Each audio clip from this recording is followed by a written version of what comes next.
இதை பார்த்துருக்கீங்களா? பார்த்துருக்கீங்களா? இந்த மாதிரி பானை வேற கட் பண்ணி பார்த்தீங்க அப்படின்னா இந்த மாதிரி மஞ்சள் கலரில் ஆபத்தான கெட்ட கொழுப்பு இருக்கும். பார்த்துருக்கீங்களா இல்லையா? இந்த மாதிரி ஆபத்தான கெட்ட கொழுப்பு இருக்கும்போது கேன்சர் வர்றதுக்கு வாய்ப்பு இருக்கா இல்லையா? நீங்களே சொல்லுங்களா. இன்னைக்கு லிவர் கேன்சர், கர்ப்பப்பை கேன்சர், பித்தப்பையில கேன்சர், குடல் சம்பந்தமான கேன்சர், மார்பக புற்றுநோய், இதுக்கு எல்லாத்துக்கும் நிறைய காரணங்கள் இருந்தாலும் மிக ஆபத்தான காரணம் உடல் பருமன். அதனால வெயிட்டை குறைக்காம வேறு வழியே கிடையாது.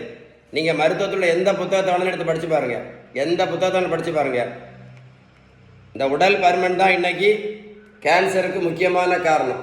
இந்த தம்பிக்கு பாருங்க, 70 கிலோ வெயிட்டு குறைச்சிருக்கேன். 140லேருந்து 70 கிலோ. புரோட்டீன் பவுடரும் கொடுக்கல, மாத்திரையும் கொடுக்கல, ஜூஸும் கொடுக்கல, ஊசியும் போடல. இந்த தம்பியை போய் ரோட்டில் போய் நான் ஓடக்குன்னு சொல்லலை. நான் கொடுத்தது எல்லாமே பேலன்ஸ்டு டயட்டு மட்டும்தான். நீங்களே நினச்சி பாருங்களேன். இந்த மாதிரி கொழுப்பு இருக்கும்போது இந்த வேற கட் பண்ணி பார்த்தீங்கன்னா இந்த மாதிரி கொழுப்பு இருக்கும். கொஞ்சம் புரோட்டீன் பவுடர் சாப்பிட்டா இது குறையுமா? கொஞ்சம் ஜூஸ் குடிச்சோன்னே இது குறைஞ்சிருமா? காலையில் நடைபயிற்சி மட்டும் பண்ணுனா இது கரைஞ்சி போயிருமா?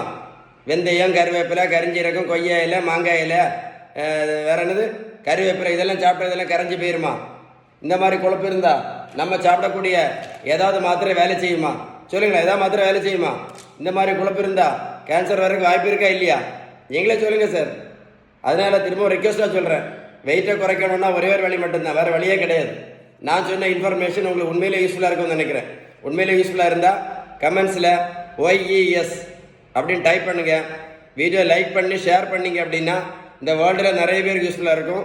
உங்களுக்கு பேலன்ஸ்டு டயட்டை பற்றி ஏதாவது இன்ஃபர்மேஷன் வேணும் அப்படின்னா கமெண்ட்ஸில் OES டைப் பண்ண மறந்துடாதுங்க. வீடியோவை லைக் பண்ணி ஷேர் பண்ண மறந்துடாதுங்க. நிறைய பேருக்கு யூஸ்ஃபுல்லாக இருக்கும். Stay tune.